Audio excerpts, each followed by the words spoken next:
ನಿದ್ರೆ ಈ ಬದುಕಿನ ಬಹಳ ದೊಡ್ಡ ಸಂಪತ್ತು.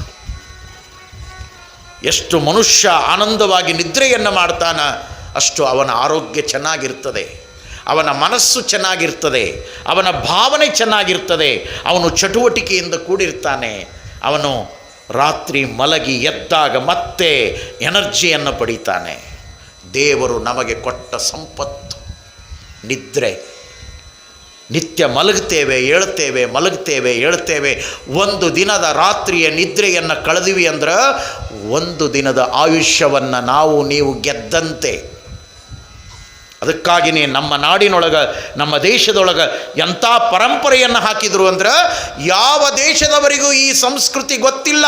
ನಮ್ಮ ನಾಡಿನೊಳಗೆ, ನಮ್ಮ ದೇಶದೊಳಗೆ ನಸುಕಿನಲ್ಲಿ ಎದ್ದು ಪರಸ್ಪರ ರಸ್ತೆಯೊಳಗೆ ಭೇಟಿಯಾದ ತಕ್ಷಣವೇ ನಮ್ಮ ಜನಗಳು ಎರಡೂ ಕೈಗಳನ್ನು ಮುಗಿದು ಎದುರಿದ್ದವರಿಗೆ ಶಿವ ಶರಣಾರ್ಥಿರಪ್ಪ, ನಮಸ್ಕಾರ್ಯಪ್ಪ, ಎದ್ರೇನ್ರಿಪ್ಪ ಅಂತಾರೆ. ಅವರು ಒಳ್ಳಿ ಶರಣಾರ್ಥಿ ಹೇಳಿ ಎದ್ದೀವ್ರಪ್ಪ, ನೀವು ಎದ್ರೇನಪ್ಪ ಅಂತ ಅವ್ರನ್ನ ಕೇಳ್ತಾರೆ. ಮತ್ತು ಎದ್ದಾರಂತನ ಇಬ್ಬರು ಭೇಟಿಯಾಗ್ಯಾರ, ಇಲ್ಲಾಂದ್ರೆ ಊರು ತುಂಬ ಸುದ್ದಿ ಆಗ್ತಿದ್ರು. ಆದರೂ ಕೇಳ್ತಾರೆ, ಎದ್ರೇನ್ರಿಪ್ಪ, ಏನು ಎದ್ರು? ಒಂದು ದಿನದ ಆಯುಷ್ಯವನ್ನು ಗೆದ್ದು ಎದ್ದಾರ, ಅದಕ್ಕಾಗಿ ಎದ್ರೇನ್ರಿಪ್ಪ. ನಸುಕಿನಲ್ಲಿ ಏಳುವಂಥ ಜೀವನದ ಸಂಸ್ಕೃತಿ ಅದ್ಭುತ. ಬೆಳಗ್ಗೆ ಏಳುವಂಥ ನಾಡು ನಮ್ಮದು, ರಾಷ್ಟ್ರ ನಮ್ಮದು. ಆದರೆ ಏನು ಮಾಡೋದು? ಮನುಷ್ಯ ವಿಲಾಸದ ಜಗತ್ತಿನೊಳಗೆ ನೈಜವಾಗಿರುವಂಥ ಆರೋಗ್ಯದ ಭಾಗ್ಯವನ್ನು ಕಳ್ಕೊಂಡು ಇವತ್ತು ಬೆಳಗಿನ ಜಾವ ಎದ್ದು ಆ ಅದ್ಭುತವಾದ ಸೂರ್ಯೋದಯವನ್ನು, ಆ ಸೃಷ್ಟಿಯ ಅಪರೂಪವಾಗಿರುವಂಥ ಪ್ರಕೃತಿಯ ಸ್ವಾದವನ್ನು ಅನುಭವಿಸುವಂಥವ್ರು ಎಷ್ಟು ಜನ ಇದ್ದೇವೆ ವಿಚಾರ ಮಾಡಿ. ರಾತ್ರಿ ಬೆಳತನ ಎದ್ದೇಳೋದು, ಬೆಳಗ ಮುಂಜಾನೆ ಮಕ್ಕಳು. ಈ ಕಂಪನಿ ಹುಟ್ಟ್ಯಾದ ಜಗತ್ನ್ಯಾಗ. ನಮ್ಮವರು ಬಾಲ್ಯದೊಳಗೆ ನಮಗೆ ಪಾಠ ಕಲಿಸಿದರು. ಶುದ್ಧ ಬರಹ ಬರೆಸುವಾಗ ಪ್ರೈಮರಿ ಶಾಲೆಗೆ ಹೋದಾಗ ನಾನೂ ಬರೆದೀನಿ, ನೀವೂ ಬರೆದಿರಿ, ಎಲ್ಲರೂ ಬರೆದಾರ. ಬೇಗನೆ ಮಲಗು, ಬೇಗನೆ ಏಳು, ಹೋಗ್ತದ ಅಲ್ಲೇ. ಬೆಳತನ ಏಳು, ಬೆಳಗ ಮುಂಜಾನೆ ಮಲ್ಕೋ, ಹಿಂಗೆ ಶುರುವಾತಿ. ಇದನ್ನೆಲ್ಲ ಕಲ್ತೀವಿ, ಮರ್ತೀವಿ. ಬೇಗನೆ ಮಲಗಿ, ಬೇಗನೆ ಹೇಳಿ. ನೋಡ್ರಿ ನಿಮ್ಮ ಆರೋಗ್ಯ, ನಿಮ್ಮ BP, ಶುಗರು, ಅದು ಇದು ಸುಡುಗಾಡಿ ಸಿದ್ದರ ಮಠ ಎಲ್ಲರಿಗೆ ಹಿಂಗೆ ಬಂದಾವ. ಸಣ್ಣ ಸಣ್ಣ ಹುಡುಗರಿಗೆ ಸಹಿತ ಬಂದಾವ.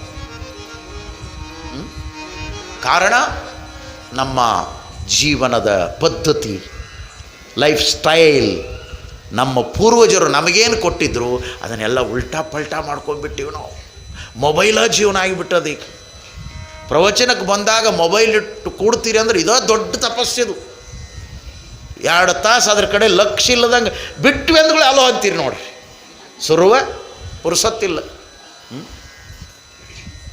ಎಷ್ಟು ವಿಚಿತ್ರ ಅಲ್ಲ. ನಮ್ಮ ಮನೋವಿಕಾರಗಳಿಗೆ ಏನೇನೋ ಕಾರಣಗಳದಾವ. ಮನಸ್ಸು ಚಲೋ ಇರುವಂದ್ರೆ ಯಾಕೆ ಚಲೋ ಇರ್ತದೆ? ಅದರೊಳಗೆ ಬರೀ ಕೆಟ್ಟದ್ದೇ ತುಂಬಿರುವಾಗ ಒಳ್ಳೆಯದನ್ನು ಕಾಣುವಂಥ ಭಾವನೆಗಳು ಹೆಂಗೆ ಬರ್ತಾವ? ಎಂತೆಂಥವರೋ ಇವತ್ತು ಕೆಡಾಕತ್ಯಾರ ಈ ಜಗತ್ತಿನೊಳಗೆ. ಮನೋವಿಕಾರಿಗಳಾಗ್ತಾ ಇದ್ದಾರೆ. ಯಾರು ಮನಸ್ಸನ್ನು ತಮ್ಮ ಹಿಡಿತದಲ್ಲಿ ಹಿಡ್ಕೊಂಡು ಸಾಗಬೇಕಾಗಿತ್ತೋ ಅಂಥವರೇ ವಿಚಿತ್ರ ಆಗುವಂಥ ವಿಚಿತ್ರ ಕಾಲದೊಳಗೆ ನಾವೆಲ್ಲ ಬದುಕ್ತಾ ಇದ್ದೀವಿ. ನೋಡ್ರಿ, ಬೆಳಗಾಗಿ ಎದ್ದು ಕೈ ಮುಗಿಯೋದು ಎಷ್ಟು ಚಂದ. ಹೊತ್ತಾರೆ ನಾನೆದ್ದು ಯಾರ್ಯಾರ ನೆನೆಯಲಿ, ಎಳ್ಳು ಜೀರಿಗೆ ಬೆಳೆಯೋಳ, ಎಳ್ಳು ಜೀರಿಗೆ ಬೆಳೆಯೋಳ ಭೂಮ್ತಾಯಿ, ಎದ್ದೊಂದು ಗಳಗೆ ನೆನದೇನ, ಎದ್ದೊಂದು ಗಳಗೆ ನೆನದೇನ. ನೋಡಿ, ಹಳ್ಳಿಯ ಗರತಿ ಈ ಭಾವದೊಳಗೆ ಹೇಳ್ತಾಳ. ಬಸವಣ್ಣನವರು ಹೇಳ್ತಾರೆ, ಸುಪ್ರಭಾತ ಸಮಯದಲ್ಲಿ ಅರ್ತಿಯಲ್ಲಿ ಲಿಂಗವ ನೆನೆದರೆ ತಪ್ಪುವವು ಅಪಮೃತ್ಯು ಕಾಲ ಕರ್ಮಂಗಳಯ್ಯ. ಇದನ್ನು ಹೇಳಿದವರೆಲ್ಲ ದಾಡ್ರೇನು? ಜೀವನದ ಸಂಸ್ಕೃತಿಯನ್ನು ಕಲಿಸಿಕೊಟ್ಟರು ಅವರು. ತಪ್ಪುವವು ಅಪಮೃತ್ಯು ಕಾಲ ಕರ್ಮಂಗಳಯ್ಯ, ದೇವ ಪೂಜೆಯ ಮಾಟ ದುರಿತ ಬಂಧನ ದೋಟ, ಶಂಭು ನಿಮ್ಮಯ ನೋಟ ಹೆರೆ ಹಿಂಗದ ಕಣ್ಬೇಟ, ಸದಾ ಸನ್ನಿಹಿತನಾಗಿ ಶರಣೆಂಬುವುದು ನಂಬುವುದು ಜಂಗಮಾರ್ಚನೆಯ ಮಾಟ ಕೂಡಲ ಸಂಗಮ ದೇವರ ಕೂಟ. ನಸುಕಿನಲ್ಲಿ ಹೇಳುವಂಥ ಮಾತುಗಳನ್ನು ಹೇಳ್ತಾರೆ. ಅಯ್ಯ ನಿಮ್ಮ ನೆನಹಾದಾಗಲೇ ಉದಯ. ಎಂತೆಂಥ ಮಾತುಗಳನ್ನು ಹೇಳ್ತಾರೆ.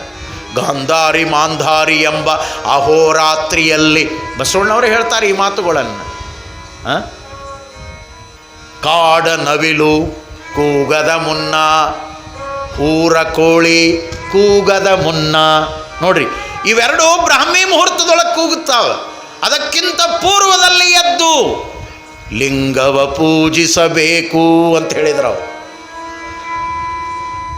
ಆ ಸಮಯ ಅದು ಶಿವ ಸಮಯ. ಆ ಸಮಯದ ಸಾರ್ಥಕತೆಯನ್ನು ಮಾಡಿಕೊಂಡು ನೋಡ್ರಿ, ನೀವು ನಿಮ್ಮ ಜೀವನದೊಳಗೆ ಪ್ರಯೋಗ ಮಾಡಿ ನೋಡ್ರಿ, ಆರೋಗ್ಯ ಎಷ್ಟು ಚೆನ್ನಾಗಿರ್ತದೆ. ಮಹಾಂತ ಸ್ವಾಮಿಗಳು ಕೇವಲ ಪ್ರವಚನಕ್ಕಾಗಿ ಈ ಮಾತುಗಳನ್ನು ಹೇಳೋದಿಲ್ಲ, ನಿತ್ಯ ತಾವು ಬದುಕ್ತಾರೆ, ಬದುಕುವುದನ್ನು ನಿಮ್ಮ ಮುಂದೆ ಬಿಚ್ಚಿಡ್ತಾರೆ. ಎಷ್ಟೇ ಹೊತ್ತಿಗೆ ನಾನು ಮಲಗಲಿ, ನಾನು 4:15 ಎಚ್ಚರಗೊಂಡು ಲಿಂಗ ಯೋಗವನ್ನು ಮಾಡ್ತೇನೆ, ಧ್ಯಾನವನ್ನು ಮಾಡ್ತೇನೆ, ಅಧ್ಯಯನವನ್ನು ಮಾಡ್ತೇನೆ, ಬರೆಯುವಂಥ ಮನಸ್ಸಿದ್ದರೆ ಬರ್ಕೋತ ಕೂಡ್ತೇನೆ. ಆ ಶಿವ ಸಮಯದೊಳಗೆ ಸಿಗುವಂಥ ನೆಮ್ಮದಿ, ತೃಪ್ತಿ ಬೇರೆ ಯಾವಾಗಲೂ ಸಿಗೋದಿಲ್ಲ. ಬಹಿರಂಗವಾದ ಮೇಲೆ, ಸೂರ್ಯೋದಯ ಆದ ಮೇಲೆ ಜಗತ್ತಿನ ವ್ಯವಹಾರಗಳು ಶುರುವಾಗಿ ಬಿಡುತ್ತಾವೆ. ಎದ್ದು ಅದನ್ನು ಬಳಸ್ಕೊಳ್ಳೋದಿಲ್ಲ, ಎದ್ದುಗಳೇ ಅದನ್ನು ತಗೋತಾರೆ ನೋಡ್ರಿ. ಬಿಟ್ಟರೆ ಒಂದು ಮೆಸೇಜ್ ವಾಟ್ಸಪ್ನಾಗ, ಬಿಟ್ಟರೆ ಒಂದು ಫೇಸ್ಬುಕ್ನಾಗ. ನಿಮಗೆ ವಾಟ್ಸಪ್ ಫೇಸ್ಬುಕ್ಕಿನ ಫ್ರೆಂಡ್ಸ್ ಇರಬಹುದೇ ವಿನಃ ನಿಮ್ಮ ಜೀವನಕ್ಕೆ, ನಿಮ್ಮ ಮನೆಯ ಪಕ್ಕದಲ್ಲಿ ಒಬ್ಬ ಆತ್ಮೀಯ ಗೆಳೆಯ ಇಲ್ಲದ ಹೋದ್ರೆ ಅವನು ತಗೊಂಡು ಏನು ಮಾಡ್ತೀರಿ? ನಿಮ್ಮ ಮನೆಯೊಳಗೆ, ನಿಮ್ಮ ಓಣಿಯೊಳಗೆ, ನಿಮ್ಮ ಅಂಗಳದೊಳಗೆ ನಿಮ್ಮ ಆತ್ಮೀಯರಿದ್ರೆ ಆ ಆತ್ಮೀಯತೆಯ ಆನಂದವೇ ಬೇರೆ. ಎಷ್ಟು ಜನ ನನಗೆ ಲಕ್ಷ ಜನ ಅದಾರಂತ. ನೀ ಸತ್ತಾಗೇನು ಅವರ ಬರೋರು ಅದಾರ? ಮಗ್ಗಲ ಮನೆಯವರ ನೀನು ಹುಗಿಯಾಕೆ ಬರೋರು?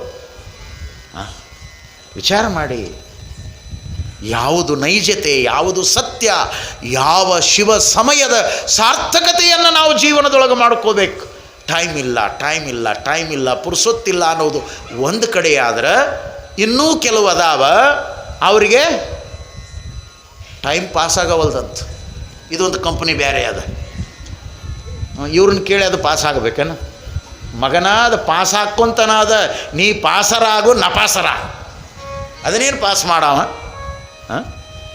ವಿಚಾರ ಮಾಡು. ಇದೊಂದು ಕಂಪ್ನಿ ಬೇರೆ ರೀ. ಟೈಮ್ ಪಾಸ್ ಮಾಡೋಕ್ಕೆ ಏನೇನೋ ಮಾಡೋದು. ಹರಟೆ ಕಟ್ಟೆ ಅಂತ ಹುಟ್ಟ್ಯಾವ ಈಗಿನ ಕಾಲದಾಗ. ಹರಟೆ ಕಟ್ಟೆ ಅಂತ, ಹರಟೆ ಹೊಡ್ಕೊಂಡು ಕುಂಡ್ರೋದು, ಟಿಂಗಲ್ ಮಾಡ್ಕೋತ ಕುಂಡ್ರೋದು, ಕೆಲಸಕ್ಕೆ ಬರಲಾರ್ದು ಮಾತಾಡಿ ಹುಚ್ಚುಚ್ಚು ಮಾತಾಡೋದು, ಇವೆಲ್ಲವು. ಎಲ್ಲದಕ್ಕೂ ಸಮಯ ಇರ್ತದೆ, ಒಳ್ಳೆಯದಕ್ಕಿಲ್ವೇ ಇಲ್ಲ.